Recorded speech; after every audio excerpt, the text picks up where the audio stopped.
हंसती हुई मूर्तियां अच्छी नहीं मानी जाती, ये फलदायी नहीं होती। नमस्कार, जय श्री राम। नवरात्रि, शारदीय नवरात्रि की आप सबको बहुत बहुत शुभकामनाएं। हम लोग माँ दुर्गा की उपासना करने वाले लोग, आदिशक्ति जगत जननी जगदम्बिका माँ भवानी की उपासना करने वाले लोग, शक्ति की उपासना करने वाले लोग इस नवरात्रि के पर्व को बड़े ही भाव से, बड़े ही धूमधाम से मनाते हैं। लेकिन कुछ सालों से, 2-4 सालों से हंसती हुई मूर्तियां दिखाई देती, कई जगह पर दांत निकाले हुए हंसती हुई मूर्तियां। शास्त्रीय परंपरा में ठहाके मार करके हंसना या दांत निकाल करके हंसना, ये जो ऐसे प्रतीक होते थे वो असुरों के हुआ करते थे। लेकिन अभी हम लोग धर्म को, और पता नहीं कौन से धर्म का हम लोग आश्रय ले रहे हैं, किस धर्म के हम अनुयायी हो गए हैं, मैं तो नहीं समझ पाता। इतनी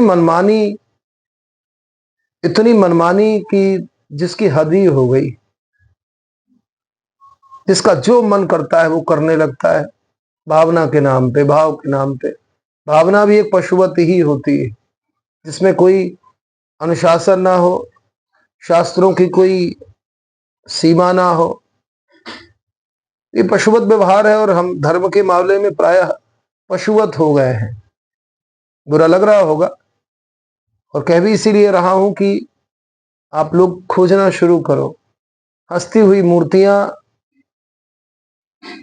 अच्छी नहीं मानी जाती, ये फलदायी नहीं होती है। जिस अनुष्ठान को लेकर के हम लोग चलते हैं वो अनुष्ठान फलित नहीं होता। तुरंत भले वो दिखाई ना दे, लेकिन उसके दीर्घकालिक परिणाम होते हैं, और फिर समझ में आएगा तब बहुत देर हो चुकी होगी। चलो, ये तो ठीक है, हो ही रहा है। लेकिन एक और चीज आज देखने को मिली। इंदौर से एक समाचार आया। खजराना, जहाँ गणेश भगवान का मंदिर है, जिस स्थान पे खजराना के कारण मैं बोल रहा हूँ, तो खजराना में एक जगह मूर्ति दिखाई दी जो बुरके में थी। बुरके जैसे कपड़े या बुरके में, जो भी आप मालिक, न्यूज चैनल में देख रहा था मैं, बुरके में देवी, ऐसा उसका एक टाइटल था। माँ दुर्गा को बुरके में दिखाया जाना, ये क्या बताता है? ये हमारी मनमानी और धर्म का ह्रास। हम लोग धार्मिक दिखते तो हैं, लेकिन ना तो हम शास्त्रों की बात को मानते हैं, ना आचार्यों की बात को मानते हैं, ना ही परंपराओं को मानते हैं। सिर्फ मनमानी व्यवहार, और एक ने गलती की, किसी ने कुछ कहा नहीं तो दूसरे ने गलती की, और धीरे धीरे वो परंपरा बन जाती है। वही हो रहा है। बुरके में मूर्ति बनाना, ये हिम्मत कैसे हुई मूर्तिकार की? ये इसी सोच का एक परिणाम है कि जिस धर्म के लोग मूर्ति को नहीं मानते, मूर्ति से उनका कोई संबंध नहीं है, मूर्ति पूजने वालों को वो काफिर कहते हैं, उनके कपड़ों के आवरण को पहना करके, उड़ा करके क्या दिखाने का प्रयास हो रहा है? ये मूर्तिकार जो भी हो, कौन है मूर्तिकार नाम स्पष्ट नहीं हुआ, लेकिन उसकी जो मूर्ति है, एक तो दोष उस मूर्ति में। पहला तो खिलखिला करके दांत निकाले हुई मूर्ति आप देख पा रहे हैं, और ऊपर से बुरके जैसा कपड़ा पहना दिया। ये एक तरह से माँ दुर्गा का इस्लामीकरण कह सकते हैं इसको। ये एकता का प्रतीक नहीं हो सकता है।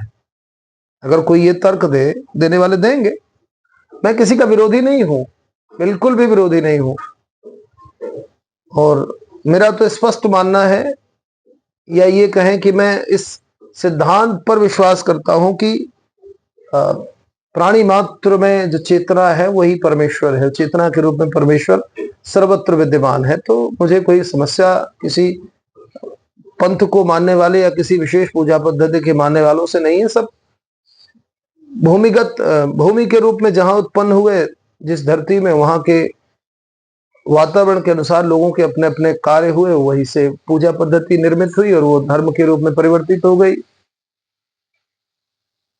तो मेरी कोई विशेष किसी से ईर्ष्या हो, कोई द्वेष हो, ऐसा कोई भाव नहीं है, किंतु एक पक्षीय अपने ही धर्म की मर्यादाओं को तोड़ करके, एक पक्षीय होकर के प्रदर्शन करना और अपने धर्म का स्वरूप विकृत करना, अपनी पूजा पद्धतियां हैं उन पूजा पद्धतियों को विकृत करना, ये ठीक नहीं लगता है। और इंदौर की इस घटना में यही हुआ है। मूर्तिकार ने मूर्ति बनाई, उसने हंसती हुई मूर्ति दिखाई, ये तो हो ही रहा है 3-4 वर्षों से।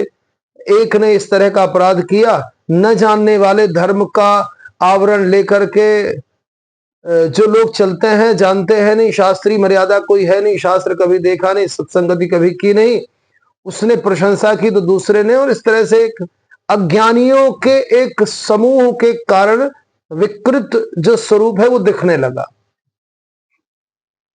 अब यहां तक बात तो हो गई, लेकिन इसके बाद अब जब एक अपराध हो गया तो दूसरा प्रयोग शुरू कर दिया कुछ लोगों ने।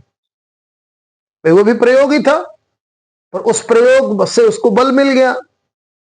अब कदाचित ऐसे लोग भी हो सकते हैं जो उस मूर्ति की प्रशंसा करने वाले रहे होंगे।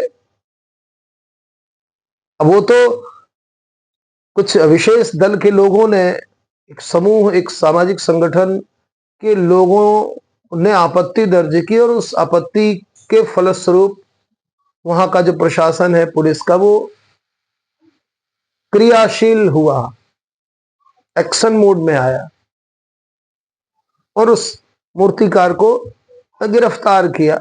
अब उसमें कोई ऐसा कोई इतना बड़ा अपराध नहीं बनता, ठीक है, लेकिन उसकी गिरफ्तारी से थोड़ा सा माहौल ऐसा हुआ कि भाई हमें क्या करना चाहिए और क्या नहीं करना चाहिए। लेकिन ये बहुत चिंता का विषय है कि इस तरह के प्रयोग जो भली भांति ये मालूम होता है कि जिन प्रयोगों से हमारी पूजा पद्धति में विकार उत्पन्न होता है, भाई क्या आवश्यकता है कि बुर्का पहने, या क्या आवश्यकता है कि जैसे जो ईसाई नन होती हैं उनके कपड़े पहन के हम दुर्गा जी को दिखाने लगे। तो ये हमारे मानसिक सोच से ही तो मूर्तियों का निर्माण होता है, वो वस्त्र होते हैं। तो हम एक तरह से ये मतांतरण और धर्मांतरण को ही प्रश्रय दे रहे हैं।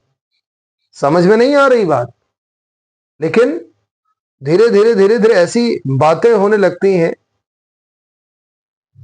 भाई अभी ये किया है कि बुरके में दिखाया, कुछ लोगों ने और प्रयोग करना शुरू कर दिया, धीरे धीरे वहां के लोगों के मन में ये बात बैठने लगेगी और वो बुरका स्वीकार्य हो जाएगा। तो इस चीज को संपूर्ण समाज को सोचने की आवश्यकता है। प्रयोग करने से पहले चर्चा करने की आवश्यकता है, इस विमर्श करने की आवश्यकता है कि कहीं इस प्रयोग से हमारे अपने धर्म का ह्रास तो नहीं हो रहा, हमारे अपने धर्म का नुकसान तो नहीं हो रहा है। इसलिए सब लोग इस बात को ध्यान दें। ऐसे छोटे छोटे प्रयोगों से एक बड़े परिणाम निकलते हैं और ये परिणाम बहुत दुखदाई होते हैं। ऐसी स्थिति ना आए कि फिर ये कहना पड़े कि हमको तो मालूम ही नहीं है, हम तो अनजाने में हमने इतना बड़ा अपराध कर दिया।